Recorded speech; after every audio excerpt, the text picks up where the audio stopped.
talking about is money, getting smart money for great ideas. And the work that I do is focused on bringing international VC zone to the broader Baltic Sea community. And when we're talking about smart money for great ideas, international investors are looking at this region and seeing a lot of great ideas bubbling up. But connecting those great ideas to the people who are actually interested in investing in those is not the simplest of things to manage. And so with the international VC zone, and the reason I start with what I do, I think it's important to put this into a context of where the money can come from and how it connects to the things Jake is talking about. We work with a lot of investors from around the world, as you can see from the list there, and this is billions of capital under management. These people don't want to keep the money in their pockets. They want to give it to people like yourselves who have great ideas that can become global ideas, that can disrupt markets, are run by great teams who have a huge passion to get their technology out to the world. What we do for VCs is listed here, but basically the idea is that me sitting up in Helsinki, Finland, talking to VCs, bringing them into my region isn't enough for them, and it's not enough for the community. It's looking at how do I get access for them to the great teams in Estonia, to the great teams here in Poland, to the great teams in Denmark.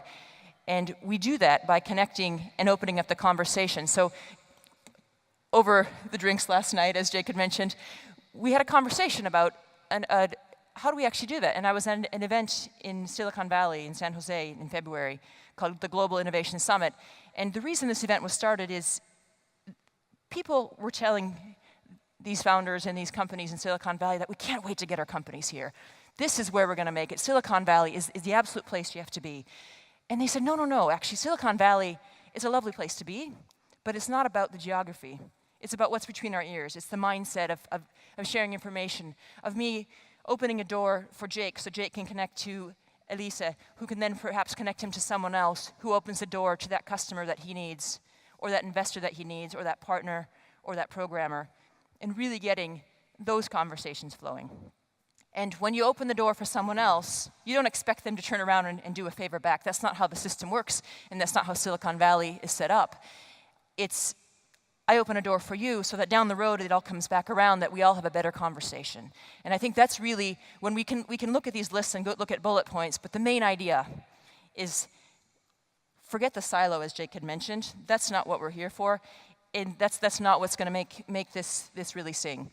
So when we can make the conversation happen between the regions, between the players within the regions, between the ecosystems, you get more of all the things that you're looking for. You get more money for your startups. You get the capital that you need that isn't typically available in the local regions where we exist, because the amount of money is good for startups in the early seed stages, but if you want to go global, if you want to conquer the world with your idea, you need more money.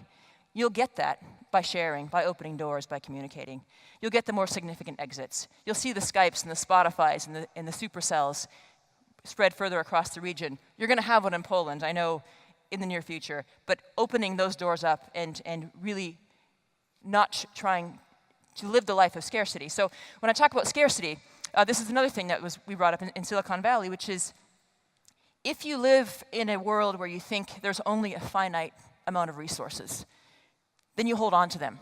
I'm not going to let you know who this contact is. I'm not going to introduce you to this VC because they've got only a few billion euros to spend and I want it. It's laughable, right?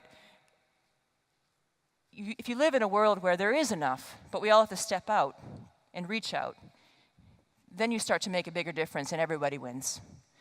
So if we look at from Finland some small examples, and I put this only as to demonstrate that when you start paying attention to opening up the conversations, when you start paying attention to making a community rather than a silo, you start to see the changes. And so 2008, we all know what happened. Lehman Brothers crashed and the rest of the world sailed downwards with it.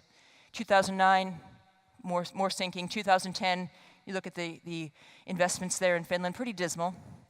We thought, this is the problem, and how can we start to change it? And so we started to communicate with investors, trying to find out what it is they're looking for.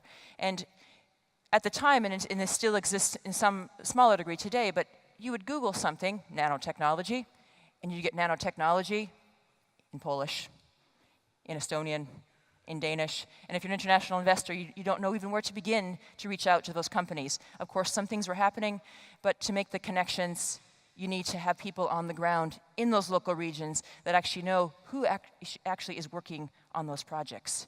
And this becomes increasingly important as the digital world we live in has spread our ability to communicate, but also it means that we don't actually have to travel to connect, but we do have to communicate to connect. So I'll skip over this slide. This is just looking at distributions of industry, how we do it. We work with regional partners. That's important, of course. I think the main thing, and the reason I put this in green, we make the connections. We put people together, and we get out of the way.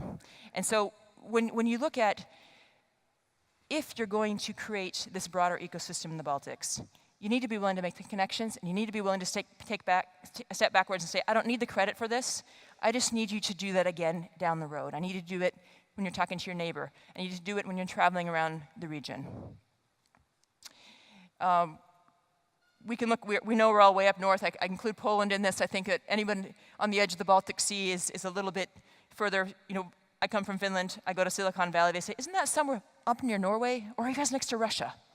So we are on the map, but we're not firmly enough on the map as one individual country. As a Baltic Sea region, we're more attractive to investors. As an example, I have an investor coming in from Silicon Valley next week, and they're not stopping in just Helsinki this time. They've got a 5-city road trip around the region, and that's because we said, yes, we're happy you're here, but there's stuff going on in our neighboring countries as well. Why don't you make a stop there as well? And that's going to keep the communication lines open when they meet those communities down in the other cities. They don't need me anymore to say, can you make a connection there? Because they're going to add another connection in that city to the next one and the next one. And then it all comes back around to us all getting closer to the money, closer to the investors and to each other. Let's make the magic happen. I'll stop talking here. I think there's a lot of other things that my fellow speakers here on the stage have to add to this conversation. But from my standpoint, I mean, I welcome you all. Catch me somewhere after, over coffee, over snacks, and let's talk about how we can help you.